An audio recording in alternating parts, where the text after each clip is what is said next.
New Thought Media Network. We are a global broadcast network of positive music, media, and entertainment, inspiring humanity's evolution along the journey of enlightenment and creating a world of love, peace, empowerment, and prosperity for all.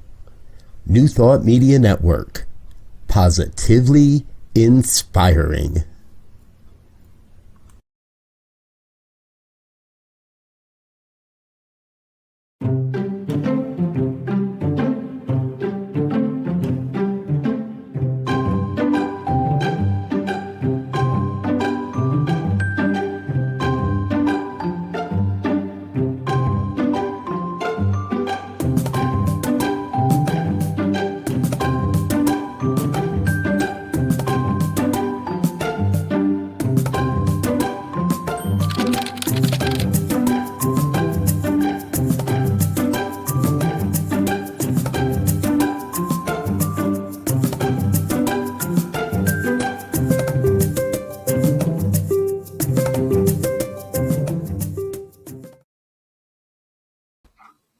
Good evening, and welcome to another edition of Evening Prayers. I'm your host, Reverend Z, and as always, it's my pleasure to be here with you to engage in the sacred art of prayer and to raise our vibrations to the level of the divine. I trust everyone is having a great evening so far and that the weekend has been enriching and has allowed each and every one of us to explore more of who we are and to connect with God at levels that inspire us to be more. And so as I look around the day and the evening and think about what kind of prayer I should open up and go into tonight, I thought about the service that I did today on the title of Who Am I and Why Am I Here? Who am I and why am I here? That is a question that everyone is asking themselves right now, I would beg, because we are in such new territory. We are in such awakening moment that everyone is asking, in this new normal, what am I? Why am I? What am I supposed to do? What is my purpose? How do I navigate this new landscape that we find ourselves in? And so, as I thought about that for myself, and I'm making an assumption that there are others who may be out there just like me, I begin to think about, really, who am I? Am I the characteristics of my age or my height or my my ethnicity, my race, or am I some outshoot of my accomplishments or my values or my beliefs? And I would submit that those things are only attributes of the real me.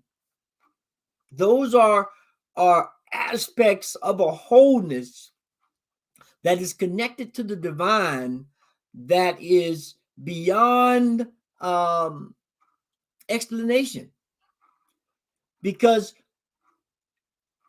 we have to awaken to the goodness and greatness of ourselves individually by asking the questions, by looking at who we are and how we respond and what our connection is to God.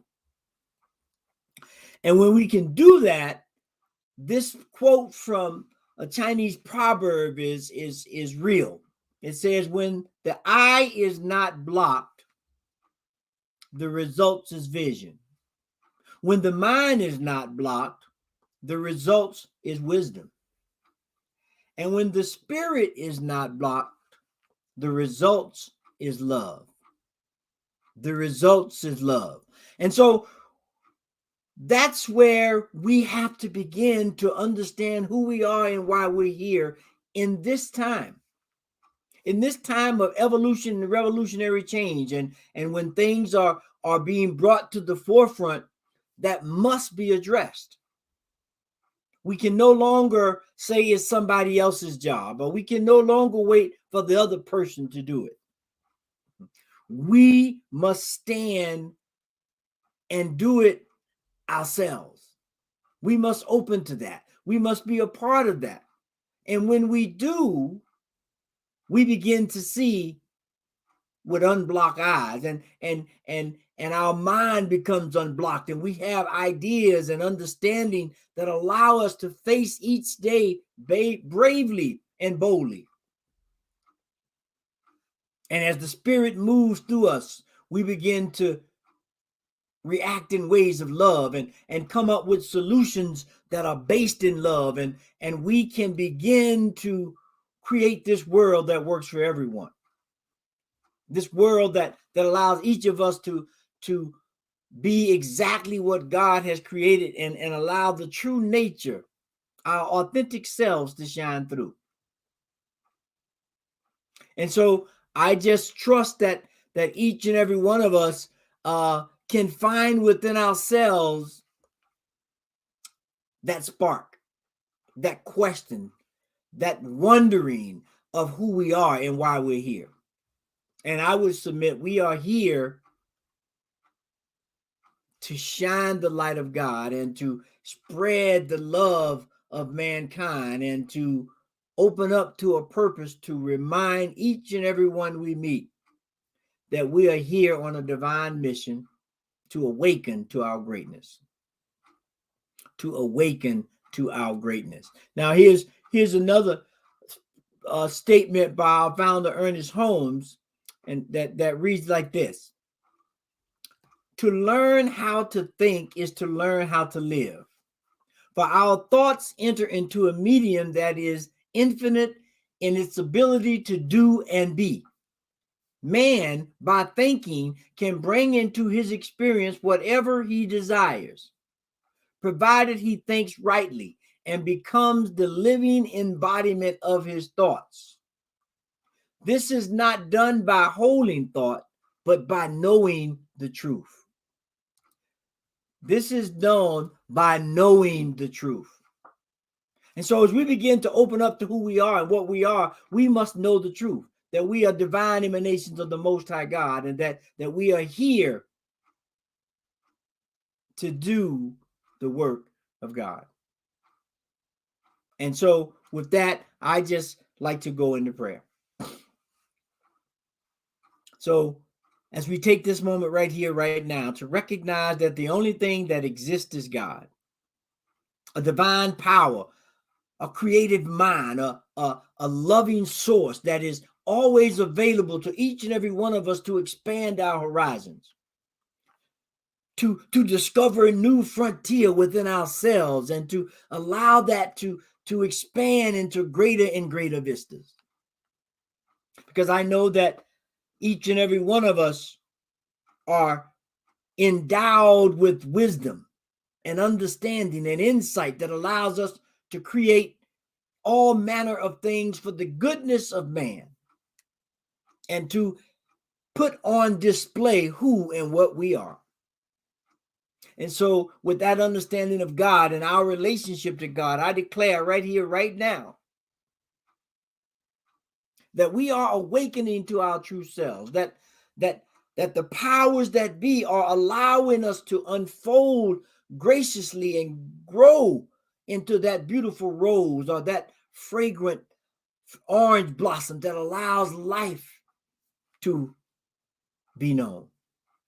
And so right now, as we awaken to who we really are and to what our purpose is, we do it graciously and boldly, without fear of being who we are, and allowing God to express through us in any way possible. And so with that, I give thanks. I give thanks for the opportunity to grow, to expand, to transform, to become more of what I am and more of what you are. And so with that, we begin to just center in, and we begin to give thanks for all things. The yin and the yang of life. Everything creates this tapestry called life. this adventure, this journey as we go through this side, knowing that we are guided, supported, and uplifted in all that we do. And so with that thanksgiving, with that understanding, with that knowing, and standing on the truth that there is no place where God is not, I release this prayer, knowing that God has activated it in our lives and has manifested wisdom, understanding, and guidance for us to follow to receive all that we've asked for. And so with that, I release, I let go. I know that it is so, and so it is. Amen. And so it is. And so, as always, I thank you for being here tonight. I hope there was something that I said or something that you read that will give you some inspiration tomorrow, if not tonight, to move forward with the idea of love, with the idea of understanding that we can do it. Whatever it is, we can do it. And so if there's anyone out there in need of prayer, please send your prayer requests to prayer@ntmedia.org, and our prayer team will take that prayer and provide some loving understanding and healing light on that person, place, situation, or thing that needs healing, uplifting, or celebrating. Because prayer takes care of all phases of life. And as always, we thank you for your continued support, and we ask you to please continue to support us by going to our website, www.ntmedia.org, and click the donate button. We appreciate it and thank you for all of your support. And so as we begin to wind down for the night, I advise you and offer an invitation for you to join us tomorrow as we move into this new week with prayers again at 8:15 in the morning, and then we have visioning and we have all manner of things available for you to uplift yourself and those around you in the glory and light of God. And so I ask that each and every one of you have a wonderful night. I know that wherever you are inspired to be great, that you are empowered to be great, and that you are going to do just that. And so with that, I say peace and blessings. Have a wonderful evening, and know that you are the chosen of the divine, and that there is nothing and no place that you are not protected, guided, and uplifted in all that you do. And so it is. Amen.